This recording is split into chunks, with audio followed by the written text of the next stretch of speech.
Imagine dying, and instead of being buried, your body is placed inside a glass box.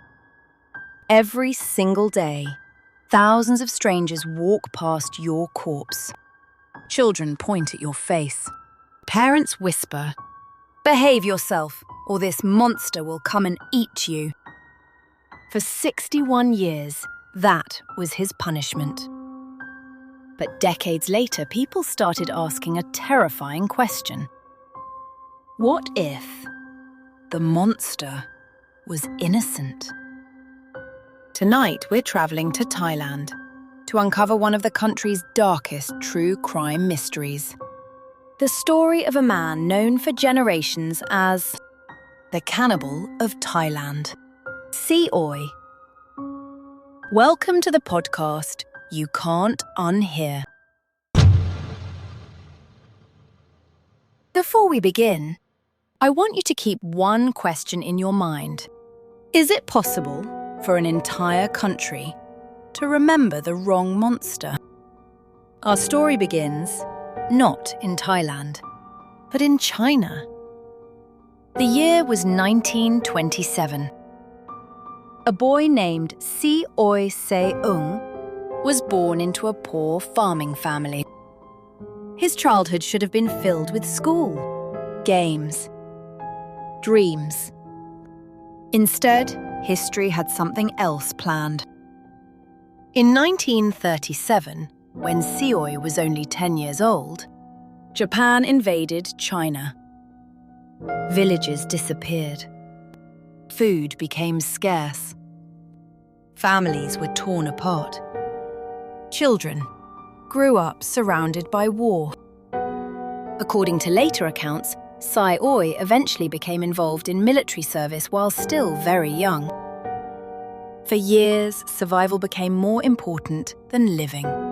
Food became almost impossible to find. Some soldiers never made it. Others did whatever they had to do to stay alive.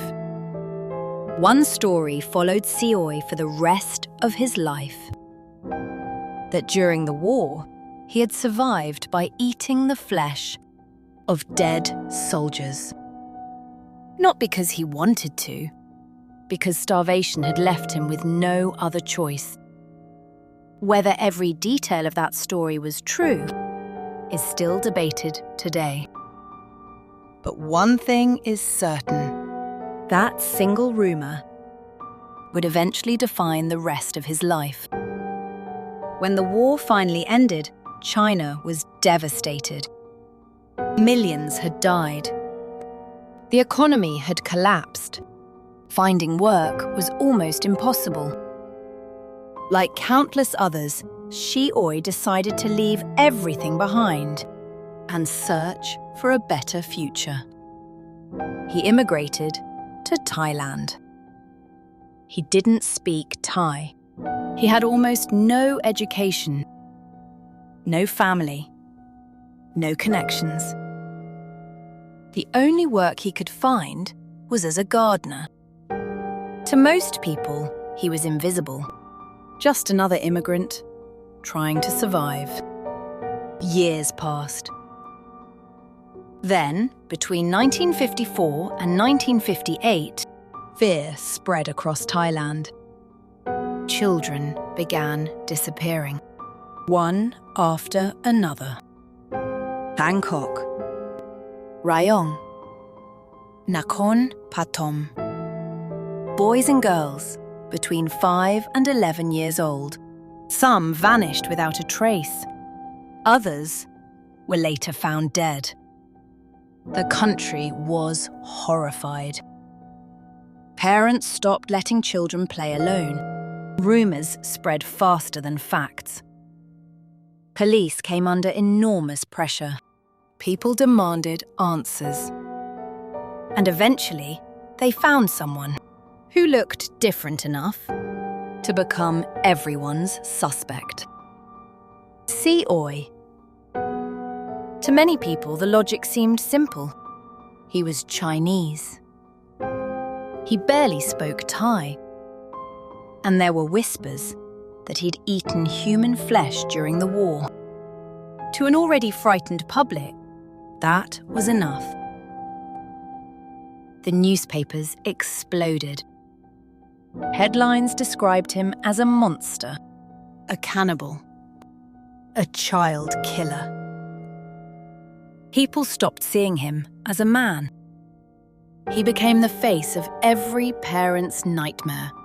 Mothers warned their children, "If you don't come home before dark, Si Quey will catch you." Even today, many Thai children still grow up hearing those words. The nickname, Si Quey, became more famous than his real name. Then, everything reached a breaking point. Police announced that another child had disappeared. This time, they were waiting. According to investigators, they caught Si Quey near the body of an 8-year-old boy. Police claimed he was trying to burn the body. The child's internal organs were missing. Immediately, they concluded he had eaten them. The entire country erupted. Before the trial had even begun, the public had already reached its verdict. Crowds gathered. People shouted at him, insulted him, spat at him. Some reports even describe villagers forcing him through public streets while calling him a monster. Then came the confession. During police questioning, Si Quey admitted to killing children. He reportedly told investigators that children were easy targets. Offer them candy, smile, gain their trust. At first, he insisted he had never eaten human flesh in Thailand. Later, his statement changed. He admitted to eating organs, especially the liver. That confession sealed his fate. The court sentenced him to death. On September 16th, 1959, Si Quey was executed by firing squad. For most people, that should have been the end of the story. But strangely, it wasn't. Because after his execution, Thailand decided not to bury him. Instead, his body was preserved, injected with formaldehyde, placed inside a glass display case. And for decades, medical students, tourists, school children walked past him. Not as a person, but as an exhibit, a warning. The cannibal. Every visitor left believing the monster inside that glass was guilty. No one questioned it. Not for 61 years. Until the internet did. The year was 2020. More than 60 years had passed since Si Quey's execution. To most people, the story was over. Thailand's most infamous cannibal had long since become part of history. Except, history has a strange habit. Sometimes it comes back. It started with a thread on social media. A Thai user began revisiting the old case. Not to defend Si Quey, but simply to ask one question.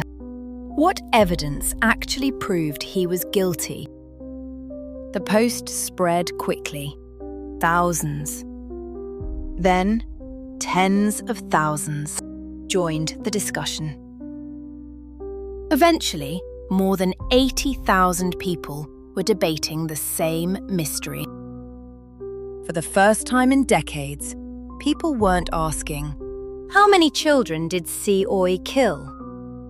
They were asking, did he kill anyone at all? The deeper people looked, the stranger the story became. Let's start with the confession. For decades, everyone believed the confession ended the case. But when researchers revisited old court records, they noticed something unusual. Si Quey changed his story more than once. At first, he denied eating human flesh. Later, he admitted it. At first, he denied certain accusations. Later, he appeared to agree with investigators. Why? Nobody knows. Some historians believe the interrogations themselves may have played a role. Remember, Si Quey barely spoke Thai. He was an immigrant, poor, uneducated, and completely dependent on interpreters. Some later researchers questioned how much he actually understood during police questioning. One theory claims investigators may have implied that cooperation could eventually allow him to return to China.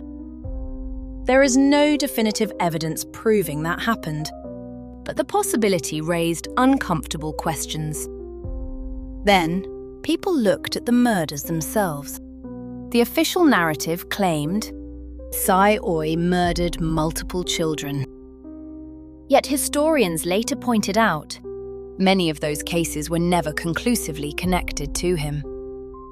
Several murders happened in different provinces, different years, different circumstances. Some researchers argue the evidence linking all of them to one man was surprisingly weak. Then came another question. If Si Quey truly was Thailand's most prolific child killer, why was there so little physical evidence? Why were investigators relying so heavily on a confession from a man who struggled to communicate? Questions kept multiplying. Then, people who actually knew Si Quey began speaking publicly. Journalists interviewed former neighbours, former employers, people who had worked beside him. Again and again, they described the same man. Quiet, shy, polite.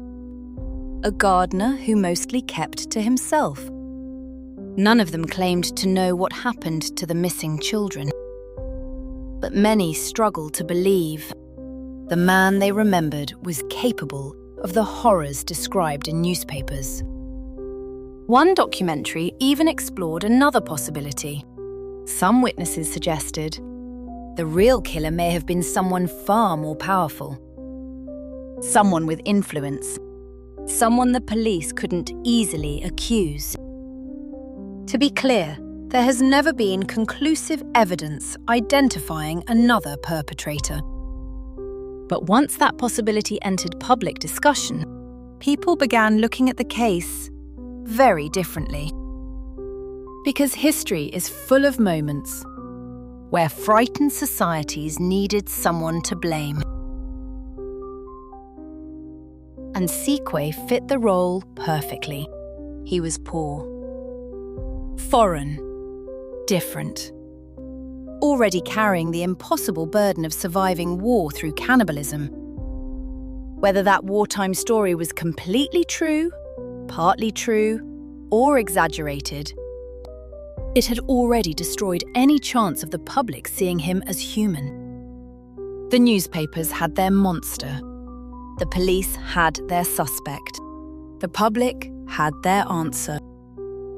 Whether it was the correct answer became almost irrelevant.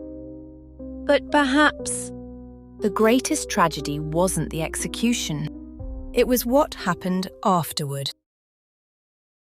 For 61 years, his preserved body stood inside a glass case. Thousands of visitors photographed him. Children grew up terrified of his face. His name became part of bedtime warnings. Don't stay outside after dark. Si Quey will get you. Imagine if you were innocent. Imagine spending your entire life trying to escape war, trying to survive, trying to build a new future. only to become the monster an entire nation teaches its children to fear. Eventually, public opinion changed. Even people who still believed Si Quey was guilty began asking another question. Did anyone deserve this? Did anyone deserve to remain trapped inside a museum for more than half a century? Human rights groups stepped in. A petition quickly gathered, more than 11,000 signatures. People weren't asking for history to be erased. They were asking for dignity. On July 23rd, 2020, at 10 o'clock in the morning, Si Quey's body was finally removed from the museum. He had no family left in Thailand, no relatives waiting to receive him, so Buddhist and Chinese funeral rites were performed before his remains were cremated. For the first time in 61 years, the man inside the glass was finally allowed to rest. Today, no one can say with complete certainty whether Si Quey committed every crime attributed to him. Some historians still believe he was guilty. Others believe he became one of Thailand's greatest miscarriages of justice. Perhaps the truth disappeared long before any of us were born. But maybe that's what makes this story so haunting. Because monsters are easy to recognize when they're fictional. In real life, it's much harder.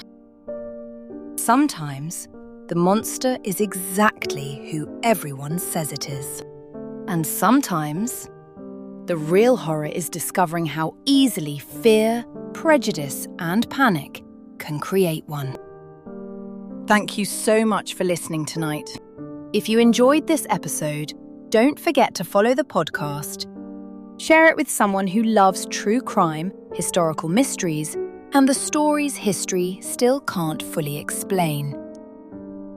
Until next time, stay curious, stay safe.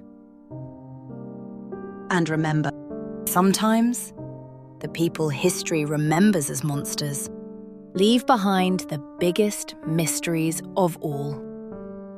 I'll see you in the next episode of the podcast You Can't Unhear.